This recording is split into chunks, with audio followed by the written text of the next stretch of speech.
Bonjour à toutes et à tous, bienvenue à cette webconférence organisée par l'Académie UPV. L'Académie UPV qui a pour mission d'informer et de former les dirigeants, collaborateurs et mandataires patronaux, en particulier sur les thématiques liées au développement des entreprises.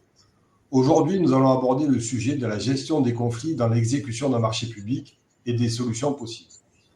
Les conflits dans les marchés publics peuvent entraîner des conséquences graves et multiples pour une entreprise. Des retards dans la réalisation du marché, des coûts supplémentaires, une désorganisation interne, une détérioration des relations entre les parties, une atteinte à la réputation de l'entreprise, voire la résiliation du marché au tort de l'entreprise avec un tiers intervenant à ses frais et risques. Alors pour limiter ces risques, une gestion proactive du marché est indispensable. Cependant, compte tenu de la complexité des enjeux de certains projets, le risque de conflit ne peut jamais être totalement écarté. Alors, pour animer cette webconférence, nous avons le plaisir d'accueillir Maître Marion Topena, avocate spécialisée en droit public et nouvellement médiatrice. Elle nous expliquera ce que c'est.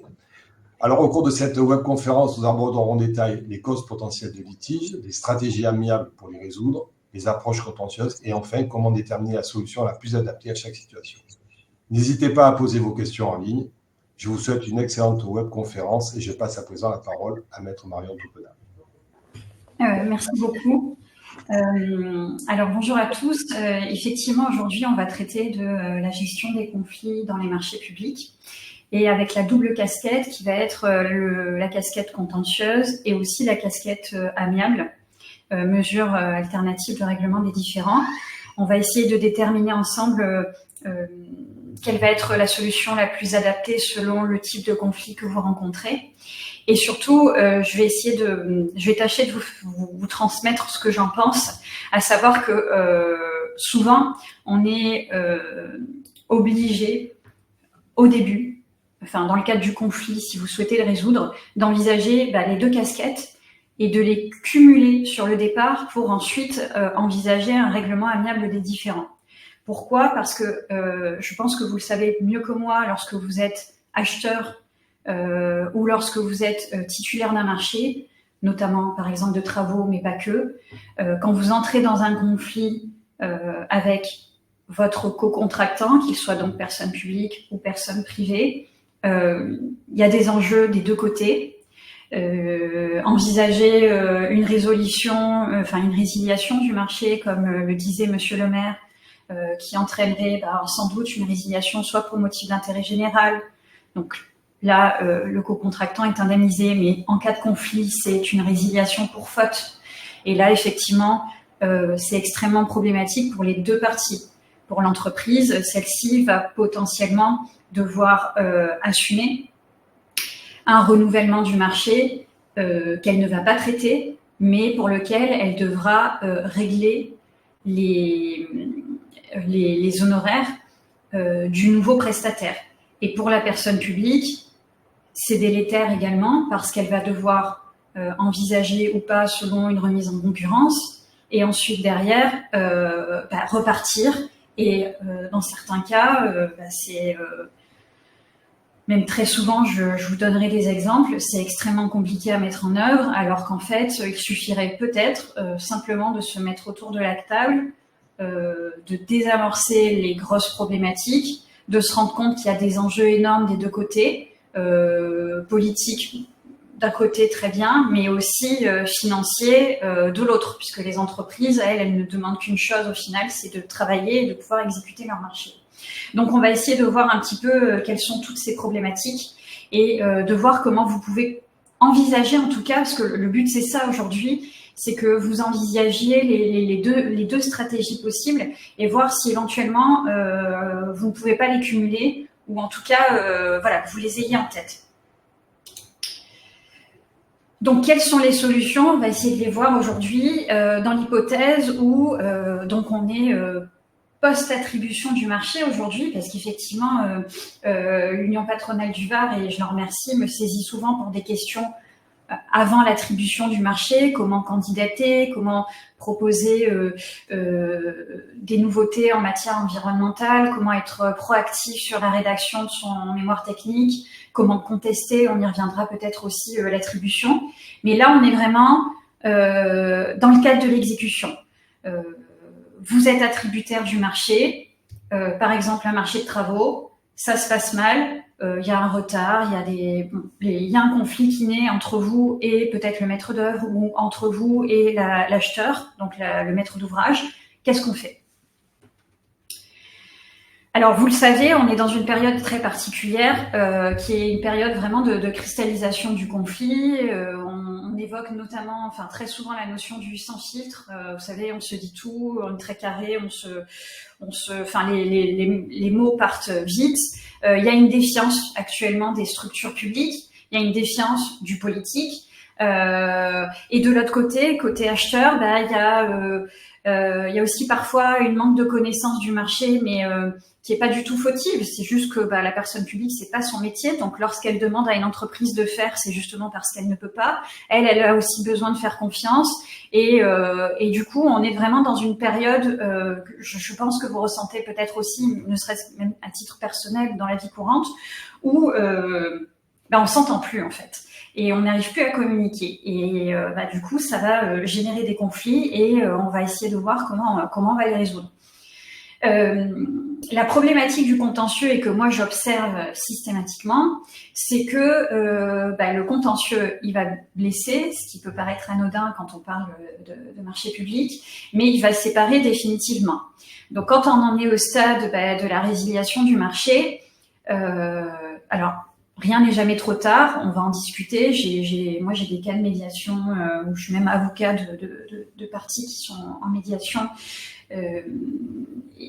alors qu'on que le marché a été malheureusement résilié et pour faute du titulaire. On va essayer de réparer les choses, mais quand on est au stade contentieux pour régler ce type de problème, vous vous doutez bien qu'on entre dans de longs débats, des expertises judiciaires pour savoir qui a tort, qui a raison, comment ça s'est passé, comment ça s'est déroulé.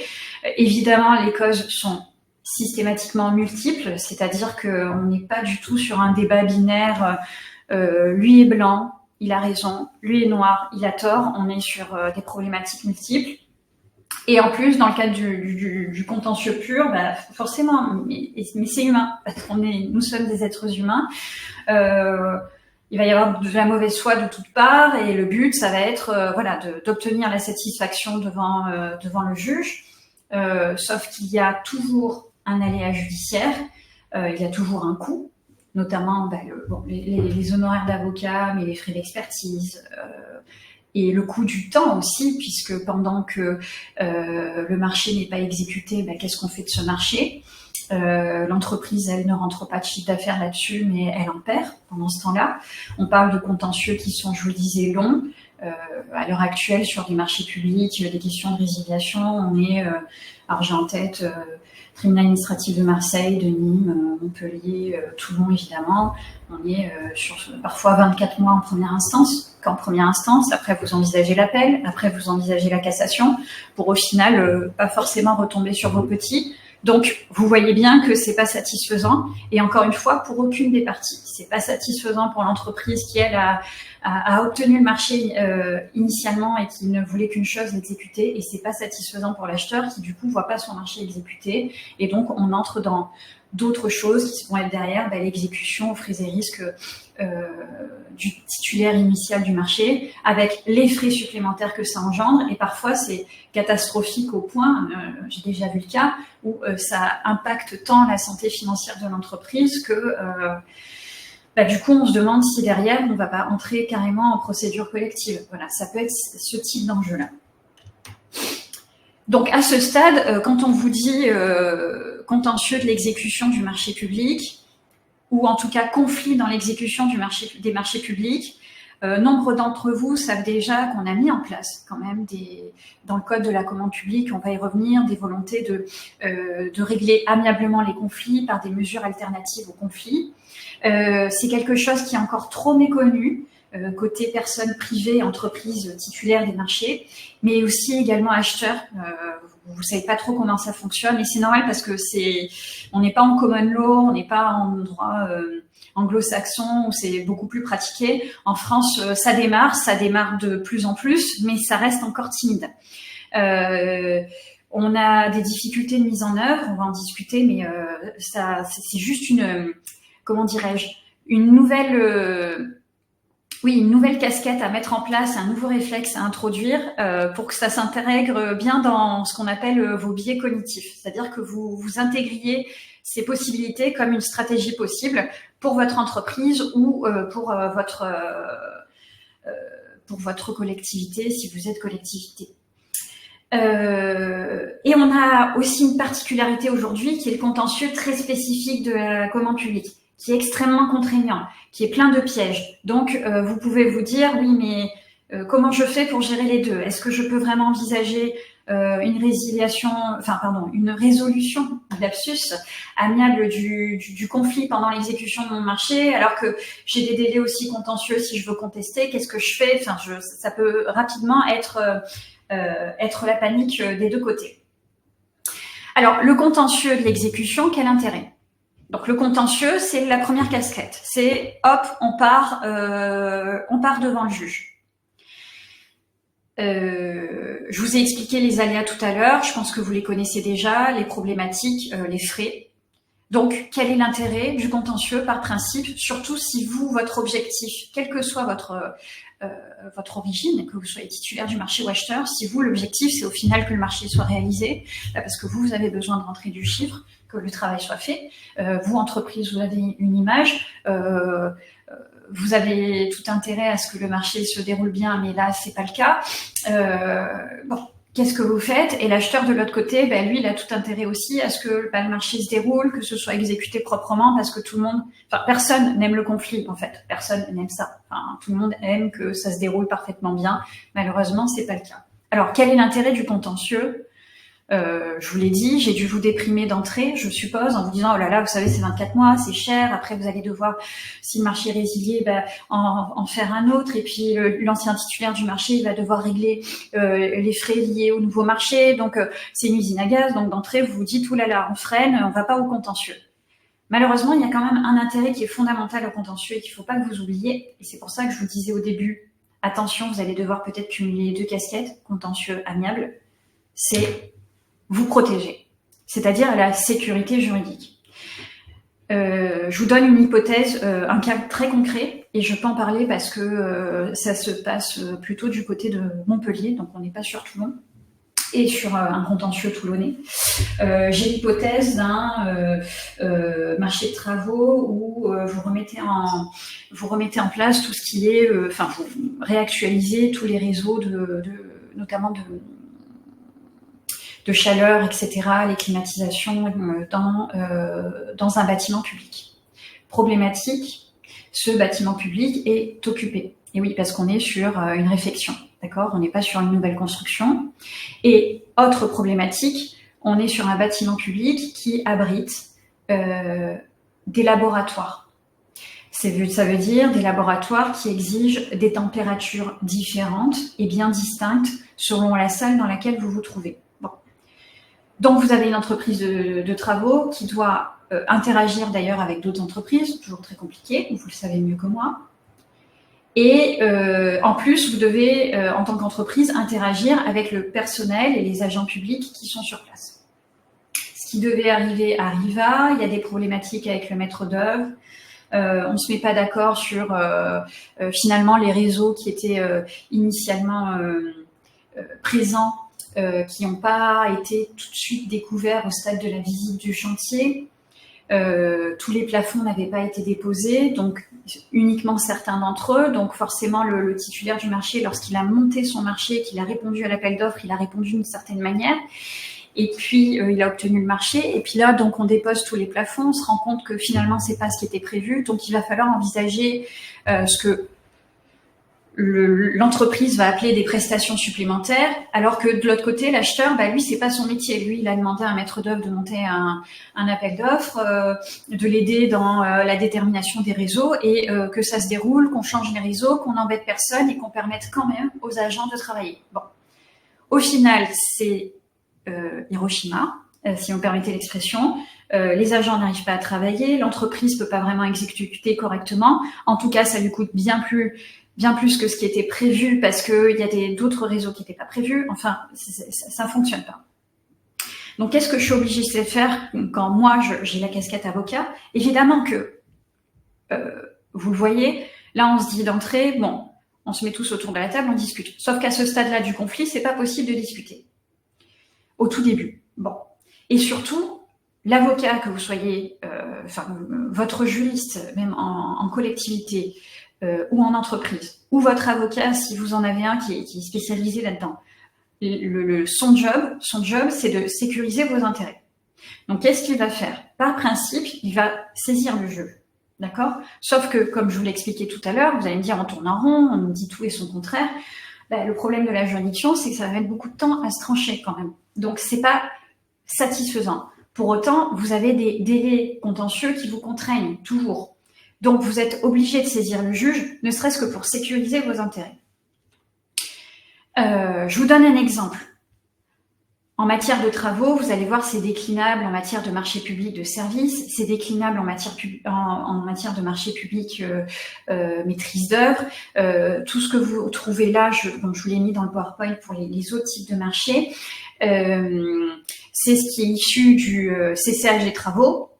Et je vous donne un exemple que j'avais déjà donné dans une précédente webconf, mais pour que vous ayez bien en tête la problématique de la complexité de la matière en contentieux, et c'est ce qui peut vous faire douter de l'intérêt de médier à côté, mais on va y revenir, c'est de vous dire, bon voilà, j'ai un problème dans l'exécution du marché, ça fonctionne pas, ou alors donc il y a des retards, ça va pas, je suis pas payé correctement par l'acheteur ou pas en temps voulu. Bon, ça, c'est ultra connu. L'acheteur de l'autre côté se dit, mais mon Dieu, ce marché n'avance pas alors qu'on avait prévu certaines échéances. Bon. Que vous imposent les nouveaux CCAG 2021? Exemple pour le CCAG travaux. On vous impose de faire ce qu'on appelle un recours administratif préalable obligatoire. En contentieux, c'est un terme qui est extrêmement important. Un recours administratif préalable obligatoire, c'est un recours que vous êtes obligé de faire auprès de la personne publique, car si vous ne le faites pas, et si la problématique ne se résout pas avec la personne publique, ce qui est possible aussi, il faut que vous l'envisagiez, vous allez saisir derrière votre juge et le juge vous dira que vous êtes irrecevable. Il vous dira, écoutez, vous n'avez pas respecté la procédure obligatoire qui est prévue dans le CCAG, donc circulez, il n'y a rien à voir, moi, votre marché public, je ne veux pas en entendre parler. Bon. Donc là, d'entrée, vous pouvez vous dire, alors je vais pas faire de l'amiable, je sécurise les intérêts et boum, je fais cette procédure préalable obligatoire. Soit on s'entend avec la personne publique dans ce cadre-là, mais on n'est pas tout à fait dans la médiation, j'y reviendrai. Soit on s'entend pas et après on va devant le juge et basta. Mais on retombe sur notre problématique initiale qui est, ok, on part au contentieux, très bien, mais on part tous au contentieux pour 24 mois, donc on s'en sort pas quand même. Voilà. Donc, nous, juristes, avocats, on va sécuriser vos intérêts, on va vous dire, attention, faites bien votre recours administratif préalable obligatoire. Vous faites votre mémoire en réclamation. Vous précisez les motifs de votre différend. Vous précisez le montant des sommes que vous réclamez. Vous donnez bien tous vos justificatifs. Vous rappelez toutes les réclamations antérieures. Et attention, si vous respectez un peu en plus cette forme, et un avocat peut le faire pour vous, ma foi, très bien, et bien ensuite, attention, devant le juge, vous serez irrecevable. Donc attention, faut tout faire correctement. Bon, très bien, on le fait. L'acheteur se reçoit ça. Donc, tout ce gros mémoire en réclamation. C'est parfait, soit il décide d'y répondre, soit il n'y répond pas, et on part au contentieux. Bon. Qu'est-ce qu'on fait en parallèle?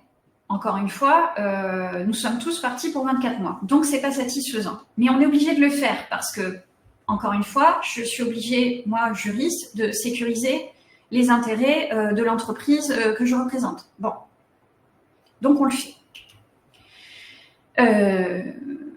Je vous ai mis dans le PowerPoint, et donc vous l'aurez en replay et aussi par courriel sur PowerPoint, les arrêts du Conseil d'État qui vous précisent à quel point le formalisme doit être respecté. Donc, c'est contraignant pour vous. Bon, ok, très bien.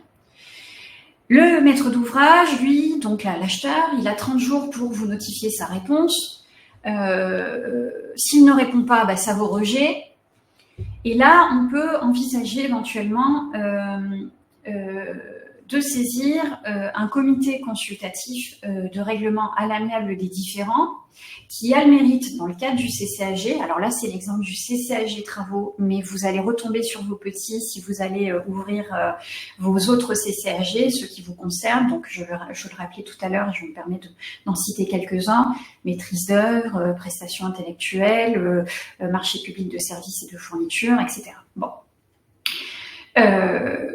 Dans ce cadre-là, vous allez pouvoir saisir un comité consultatif de règlement à l'amiable des différends qui a le mérite d'interrompre les délais contentieux. Donc ça, c'est intéressant pour vous. L'interruption, juridiquement, ça veut dire la chose suivante. Ça veut dire que les délais contentieux avec lesquels je vous stressais tout à l'heure sont gelés pendant le temps de la saisine de ce comité. Comité, donc c'est une formation collégiale, et on va essayer de résoudre la problématique dans le cadre de cette mesure alternative au règlement des différends, qu'ensuite je vais vous détailler un peu plus dans la forme et dans l'objet et dans le but. Bon. Imaginons que aucun d'entre vous n'ait l'idée de se dire « mais est-ce qu'on peut comprendre écoutez, on va médier, on va essayer de discuter. » Ben non, souvent nous sommes arc-boutés dans nos positions de principe, ce qui est fort dommage, mais c'est comme ça. Ici, aucun avocat n'arrive à vous convaincre de tenter la médiation, c'est comme ça aussi. On n'est pas toujours, on réussit pas toujours à convaincre les clients. Ben, du coup, vous n'aurez plus que vos yeux pour pleurer des deux côtés, et hop, qu'est-ce qu'on fait? Ben, on part au contentieux. Bon. Pour les marchés publics de maîtrise d'œuvre, là, vous verrez, dans le PowerPoint, je vous ai mis l'article 35 du CCAG 2021. C'est la même problématique, d'accord? Vous avez toujours ce mécanisme du mémoire en réclamation que vous devez respecter en termes de forme. Donc, je me permets de le passer rapidement, mais vous l'aurez sur le replay, encore une fois, sur ce PowerPoint qui vous sera transmis. Parce que c'est pas tellement le fond du droit qui là vous intéresse, c'est juste que je veux vraiment que vous ayez en tête, bon, il y a des délais, donc il faut qu'on les respecte, sinon après, si jamais on n'arrive pas à s'entendre, de toute façon on restera au contentieux. Donc il faut quand même que vous sécurisiez tous vos intérêts. Donc là c'est pareil pour les marchés publics de prestations juridiques, de prestations de services, des formations professionnelles, article 48 du CCAG, pareil, mémoire en réclamation quand il y a un problème, et blablabla, blablabla. Vous n'avez pas besoin de moi pour lire le CCAG que vous connaissez déjà. Je vous ai tout remis ici. Je me permets de passer à la suite. Donc, on a ce mémoire en réclamation. Bon, comme je vous le disais, imaginons que ça ne fonctionne pas. Ou personne n'a l'idée d'aller médier. On va y revenir. Ou personne ne l'envisage parce que vous dites, moi, écoutez, c'est fini, je veux plus travailler avec ces personnes. Enfin, il y a un désaccord de principe. Ce qui, en soi, est ni bon, ni pour l'un, ni pour l'autre. Parce que tout le monde a un intérêt à en sortir par le haut en faisant certaines concessions, sans doute, et à voir lesquelles. Bon. Et puis, on arrive à la fameuse sacro-sainte résiliation du contrat qu'évoquait à titre introductif Monsieur le maire. Alors là, c'est pire. C'est pire en termes contentieux. Pourquoi c'est pire en termes contentieux? Parce qu'en fait, moi j'ai le cas malheureusement souvent. Le différend est tel que la personne publique résilie le contrat au tort et pour faute du titulaire du marché. Donc elle lui notifie cette résiliation. Bon. On ne parle pas encore à ce stade-là de conclure un autre marché avec un tiers avec lequel le titulaire du marché devra régler les frais afférents. Et donc, on se retrouve avec un titulaire du marché qui voit son marché résilié et qui, du coup, vient vous voir en vous disant « Bon, ben voilà, ça y est, c'est fait, le marché est résilié, est-ce qu'on ne peut pas tenter le recours gracieux quand même ?» Donc, gracieux, vous vous dites « gracieux, on va essayer quand même de communiquer avec la personne publique. Et puis après, on verra si on saisit le juge. » Alors là, la jurisprudence, elle est catégorique. Elle vous dit le problème, c'est que dans ces cas-là, le recours gracieux, il ne permet pas de proroger le délai de recours contentieux. Donc, vous, entreprise, ça ne vous protège absolument pas. Donc, ce que je suis obligée de faire, moi, quand j'ai ce type de contentieux-là, enfin, de problématique-là, et quand je sais que c'est important pour l'entreprise ou pour la personne publique, quand c'est le cas, de poursuivre, parce que vous avez intérêt à poursuivre le marché et à trouver un moyen d'entente et à exécuter ce marché, pour toutes les raisons qu'on a d'ores et déjà évoquées. Eh bien, ce que je fais, c'est que je fais quand même mon recours gracieux. Alors, vous allez me dire, bah ouais, super, mais ça proroge pas les délais de recours contentieux. Et dans la foulée, immédiatement, j'attends pas la réponse de la personne publique, je saisis le juge. Sauf que je préviens la personne publique quand j'ai la casquette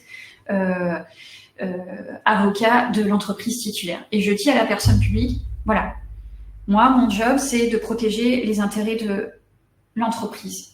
Donc, je suis obligée, la jurisprudence me contraint à saisir le juge parce que vous venez, personne publique, de résilier au tort le contrat de marché public de travaux. Bon. Pour autant, on n'est pas spécialement dans une démarche contentieuse, malheureusement. Nous, ce qu'on souhaite, c'est essayer de régler la problématique avec vous, commune, avec vous, métropole, avec vous, communauté d'agglomération, en bonne intelligence, voir ce qui a dérapé, voir si on peut pas reprendre les relations contractuelles, voir si c'est possible ou pas. Donc là, hop, vous renvoyez la patate chaude, permettez-moi l'expression, à la personne publique. Et là, il y a deux options. Soit la personne publique, elle considère que c'est cuit de chez cuit et elle vous dit, bah, écoutez, allez vous faire voir, nous verrons ça, nous verrons si nous pouvons régler ça dans le juge administratif. Nous, on est sûr que vous avez fait des fautes qui sont énormes, on n'a plus du tout envie de travailler avec vous.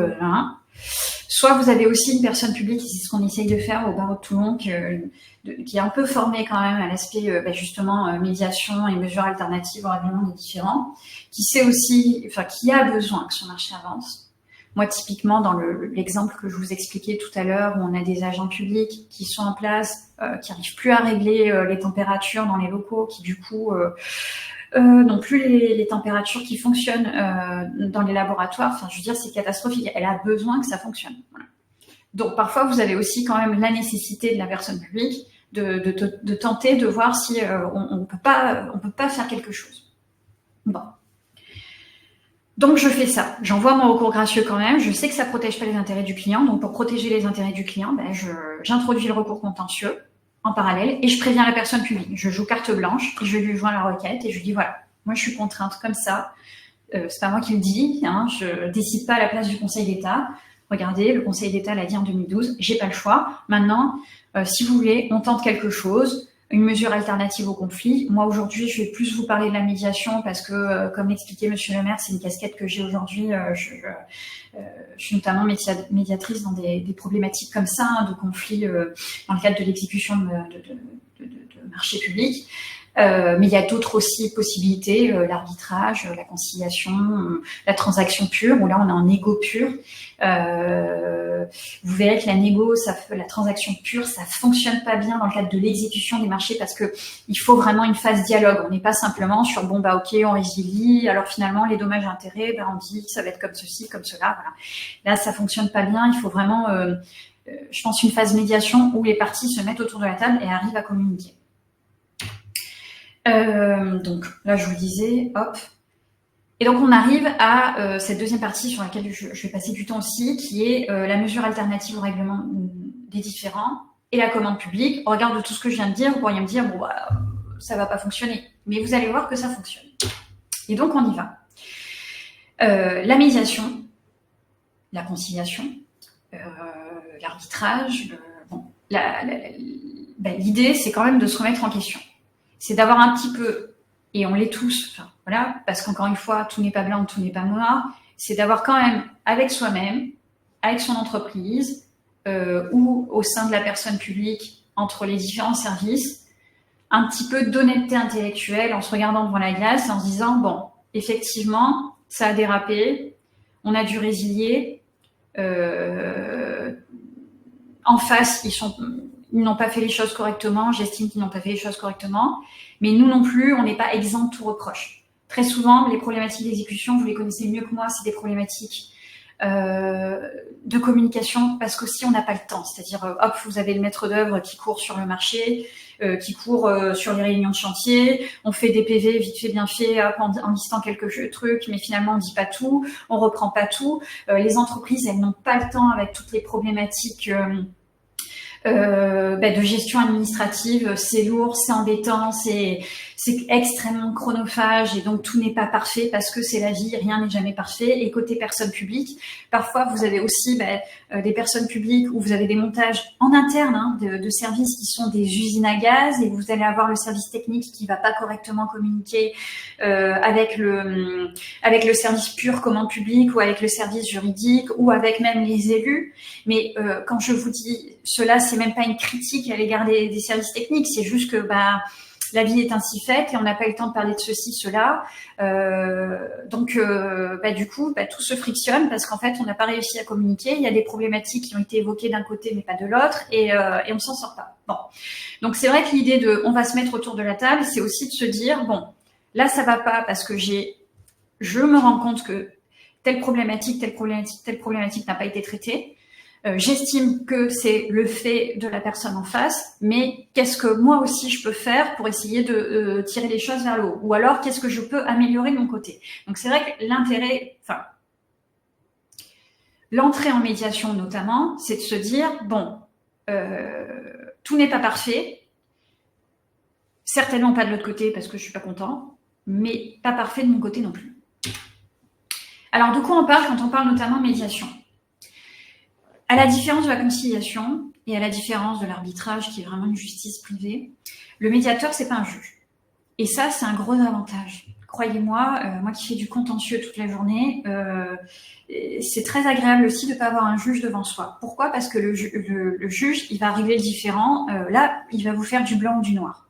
C'est la résiliation pour faute est fondée. La résiliation pour faute n'est pas fondée. Point barre. Et ça résout rien. Et ça résout pas votre problématique. Là, le médiateur, lui, il va vous dire, moi, je ne suis pas juge. Moi, qui a tort, qui a raison, je vous le dis, je m'en moque comme de l'an 40. C'est pas mon problème, en fait. À la limite, c'est le vôtre. Mais la question, c'est qu'est-ce qui s'est passé? Donc là, évidemment, chaque partie va avoir sa version. Mais surtout, comment on fait pour résoudre la problématique? Donc, le médiateur, c'est un chef d'orchestre. Il n'est pas là pour diriger, il est certainement pas là pour proposer des solutions. Les solutions, elles vont être proposées, si c'est possible, par les parties. Sauf qu'avant même d'arriver à la phase solution, parce que ça, c'est, comme j'ai envie de dire, un peu la cerise sur le gâteau, avant d'arriver à une solution, il faut quand même réussir à se parler. Donc, tout l'objet de la médiation, c'est déjà de réussir à entrer, donc en enlevant un petit peu son ego, à se mettre autour de la table et le médiateur est là en tant que chef d'orchestre pour essayer de rétablir la communication entre les parties, pour que chaque partie soit capable d'entendre les reproches et le ressenti de l'autre partie. Oui, vous êtes en retard, moi, personne publique, je suis pas contente, vous vous rendez compte, il y a les élections en 2026, là c'est catastrophique, mes agents n'arrivent plus à travailler, vous vous rendez pas compte, voilà. Et de l'autre côté, c'est oui, mais nous, on nous prévient de rien, entreprise, on nous dit de faire ça, ceci, cela, mais on nous a pas prévenu qu'il y avait des réseaux en plus sous les sous-plafonds, comment vous voulez qu'on fasse? Enfin voilà, il faut crever l'abcès, ça c'est le but. Et tout l'intérêt de la médiation, c'est que vous allez avoir quelqu'un qui va quand même cadrer les débats. On n'est pas là pour se hurler dessus, on n'est pas là pour évidemment s'insulter. On est là pour essayer de crever les abcès et d'essayer de se dire les choses le plus calmement possible. D'ailleurs, dans le cadre de la médiation, dans cette première partie, l'avocat il sert pas à grand chose. Je vous le dis. Évidemment, vous avez intérêt à ce qu'il soit présent parce que lui, il va énormément servir et vous protéger au stade ensuite, si on trouve une solution pour sécuriser juridiquement cette solution dans l'intérêt du titulaire du marché et dans l'intérêt de la personne publique, pour que tous les intérêts soient préservés. Mais première partie de la médiation, là, c'est les parties, le titulaire, l'acheteur qui vont devoir communiquer. Et donc là, on va essayer de comprendre ensuite quel va être le besoin des médias. Donc le médiateur, là, la médiation, on stoppe la violence. Violence, attention, on parle plutôt de violence verbale, évidemment, mais même d'assainir un peu la colère, parce que la colère, elle est là aussi, mais voilà. Et le but, c'est de réussir à rétablir le dialogue entre deux visions différentes de l'exécution qui a capoté.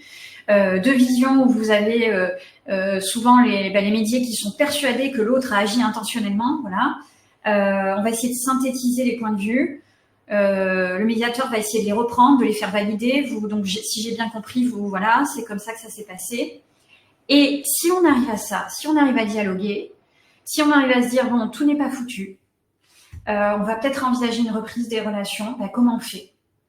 Quelles sont, vos contraintes, entreprise privée? Moi, j'ai des problématiques d'approvisionnement en matières premières. Là, j'ai des délais incompressibles. Moi, acheteur, là, moi, j'ai des délais aussi parce que j'ai des personnes sur place, donc il faut aller rapidement. J'ai des délais aussi parce que j'ai des problématiques politiques derrière. Donc voilà, on met tout sur la table, les problématiques de chacun. Et après, chacun essaye de voir comment on peut en sortir par le haut avec ces problématiques-là. Et là, le médiateur, il est là pour vous aider surtout à les verbaliser. Et vos avocats sont là pour ensuite aider à les rédiger et à protéger vos intérêts. C'est-à-dire qu'il faut que... Le but, c'est que chacun y trouve son compte, d'accord? C'est pas évidemment de créer un déséquilibre entre l'un ou l'autre. C'est si chacune des parties y trouve son compte, là, on va en sortir vers le haut. Si c'est déséquilibré, on n'en sortira pas vers le haut et évidemment, on retombera sur la problématique initiale qui est, écoutez, il ne reste plus que le contentieux. Donc les étapes de la médiation sont celles-ci. Évidemment, on va vous accueillir, le médiateur va introduire la problématique. Il n'est pas obligé vraiment de connaître le dossier et encore une fois, ce qu'on attend du médiateur, c'est pas de trouver la solution, c'est de faire en sorte que vous réussissiez vous à communiquer. Chaque partie va présenter les faits depuis sa vision. Chaque partie va exposer son ressenti sur ce qui s'est passé. Et si on arrive à ce que chacune des parties entende les contraintes de l'autre, là, on va pouvoir éventuellement envisager des solutions. Mais quand je dis on, encore une fois, c'est les parties. Le médiateur, il ne va pas trouver les solutions à vos places et l'avocat non plus. L'avocat, par contre, il va vous dire le cadre en vous disant oui, là, vous pouvez y aller. Exemple, topic en marché public. Modification substantielle. Si pour reprendre le marché, ça exige une modification substantielle de celui-ci, là on va avoir un problème parce que si ça bouleverse l'économie du contrat, est-ce qu'il va falloir penser à malheureusement relancer par appel d'offres? Et alors là, on n'en sort pas parce que c'est pas ce qu'on veut. Là, on veut que les deux parties reprennent ensemble. Donc dans ce cadre juridique contraint, comment on peut envisager de reprendre les relations ensemble? Et enfin, alors ça c'est, comme je vous le disais tout à l'heure, la cerise sur le gâteau. Si les parties arrivent à s'entendre, le but c'est de fixer un protocole transactionnel ou générer un avenant au contrat qui, tout en respectant le cadre légal, va permettre aux parties d'envisager une reprise des relations. Donc, je vous parlais de la médiation parce que c'est quelque chose que je connais bien. La différence avec la conciliation, sachez-le, peut-être que vous avez entendu parler des notions de conciliation, notamment judiciaire. C'est quelque chose qu'on voit beaucoup plus devant le tribunal judiciaire, donc marché privé. Mais je me permets d'en dire deux mots. Là, c'est le juge qui va souvent vous envoyer vers un conciliateur judiciaire. Alors lui, la différence avec le médiateur, c'est que lui, il peut vous proposer des solutions. La particularité, moi, je suis plus à l'aise avec l'aspect médiateur parce que le médiateur, il est là pour que les solutions viennent de vous. Et ça, ce qui est intéressant là-dedans, c'est que chaque partie a une connaissance extrêmement précise de son besoin et de son métier. Donc, c'est ce qui est intéressant. Ça se distingue aussi de la transaction pure, qui là va être de la négo pure entre avocats. Vous savez, nous les avocats, c'est ce qu'on peut conseiller parfois aussi. Allez hop, on va au contentieux. On tire suffisamment fort pour que ça donne envie en face à la partie de négocier. Et ensuite, on négocie sous le sceau du secret entre avocats. Et après, on transige et éventuellement, on se désiste. Mais là, ça va avoir un intérêt que si vraiment on a un contentieux dont on peut prouver qu'il y a de grosses erreurs des deux côtés. Si c'est pas le cas, il y aura peut-être une des parties qui aura pas intérêt à négocier ou qui jugera que l'issue de la négociation lui est trop défavorable pour l'envisager sérieusement. Donc c'est en demi-teinte pour l'aspect très particulier de l'exécution des marchés publics. Et enfin, vous avez l'arbitrage que je ne traite pas du tout aujourd'hui. C'est un choix. Pourquoi? Parce que l'arbitrage, on est vraiment sur une justice privée. C'est-à-dire, vous allez nommer un arbitre qui, lui, va faire office de juge en lieu et place du juge que vous connaîtriez au contentieux.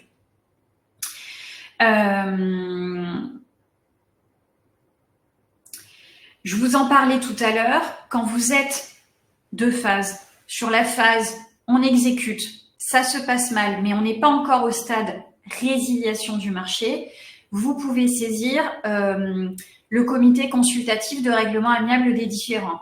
L'intérêt, comme je vous l'expliquais tout à l'heure, c'est que selon les cas, ça va suspendre les problématiques contentieuses. Donc ça veut dire que le délai est suspendu et il va de nouveau courir et continuer à courir lorsque la médiation devant ce comité consultatif aura pris fin. Ou dans d'autres cas, ça va carrément l'interrompre et donc le délai contentieux recommencera à courir à zéro si vous ne trouvez pas de solution via ce comité consultatif.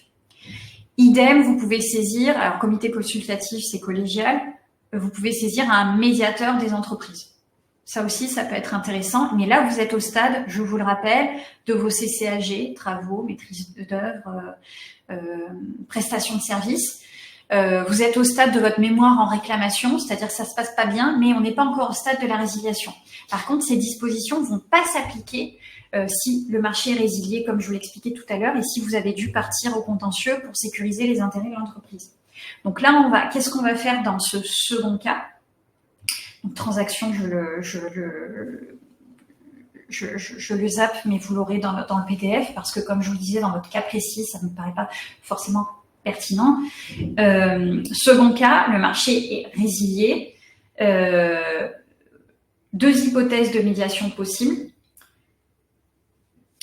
La première que je vous conseille, qui va être et qui peut rassurer d'ailleurs la personne publique, c'est de dire dans le recours gracieux, comme je vous le disais, écoutez, nous, voilà, on a introduit le recours contentieux pour sécuriser nos intérêts. Maintenant, on veut travailler avec vous en bonne intelligence, on veut en sortir par le haut, on veut tenter de reprendre les relations contractuelles si c'est possible.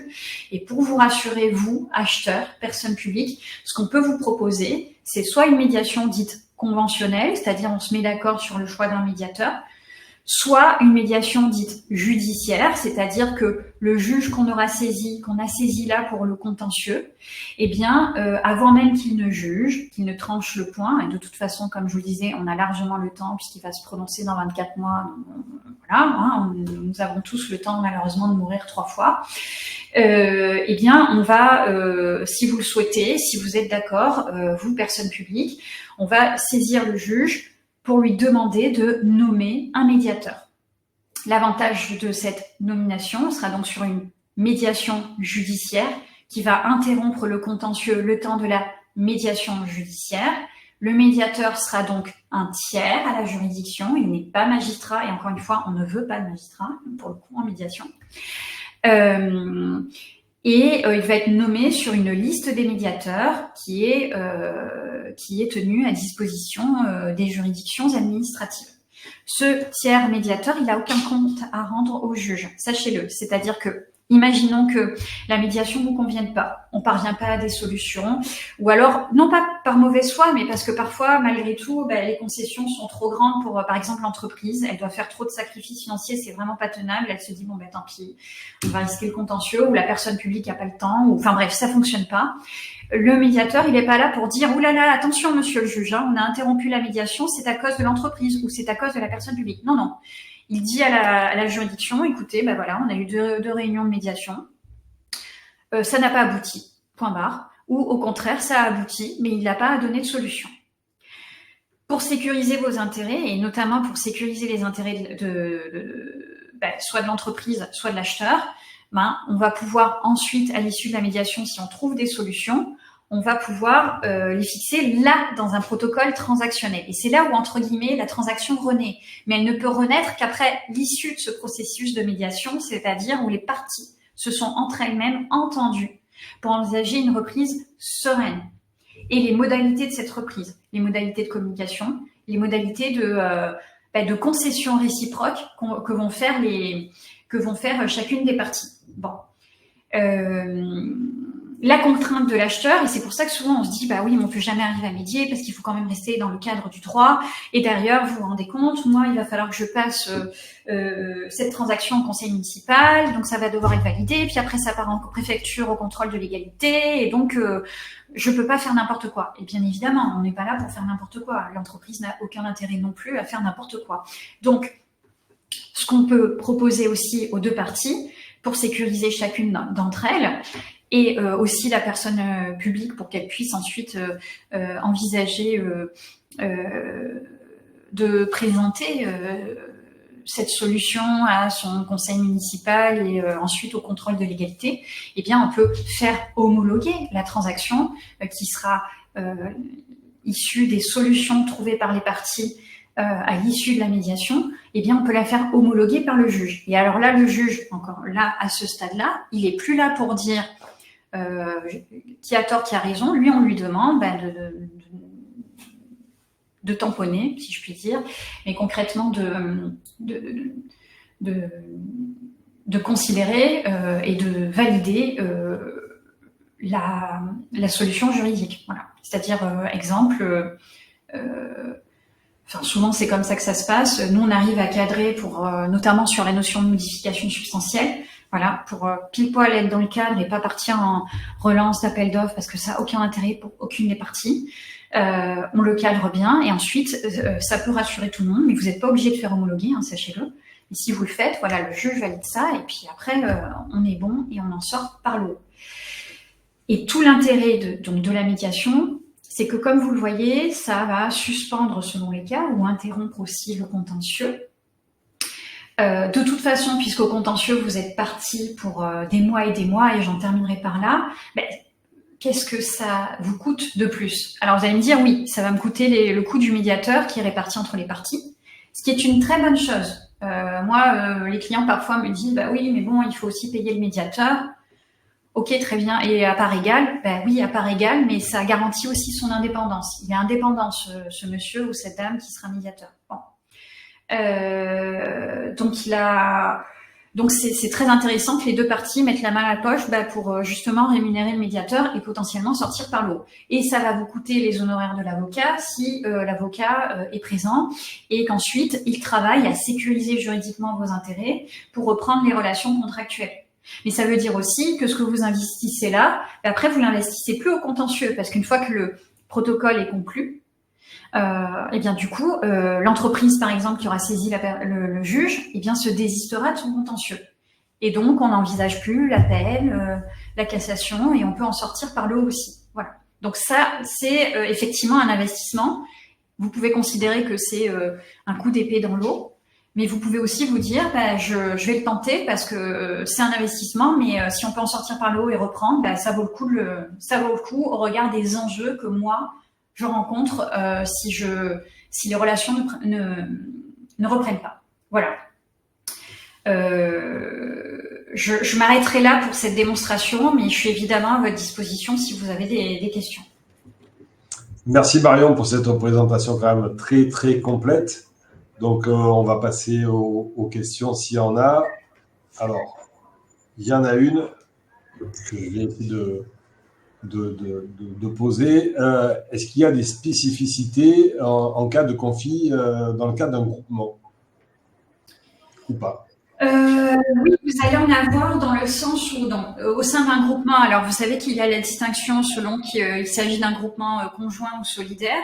Si c'est un groupement conjoint, vous allez avoir le mandataire de ce groupement qui représente le groupement vis-à-vis de la personne publique qui va être seul responsable vis-à-vis de la personne publique et qui ensuite va devoir se retourner contre les autres membres du groupement.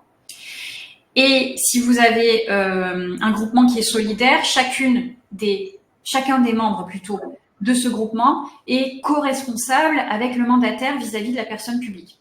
Dans tous les cas, sur l'aspect contentieux de l'exécution ou règlement amiable des différends dans le cadre de l'exécution, moi je conseille toujours à l'entreprise de tenter au moins de s'entendre, qu'elle soit mandataire ou pas, mais qu'elle soit membre en tout cas du groupement, de s'entendre avec les autres membres du groupement.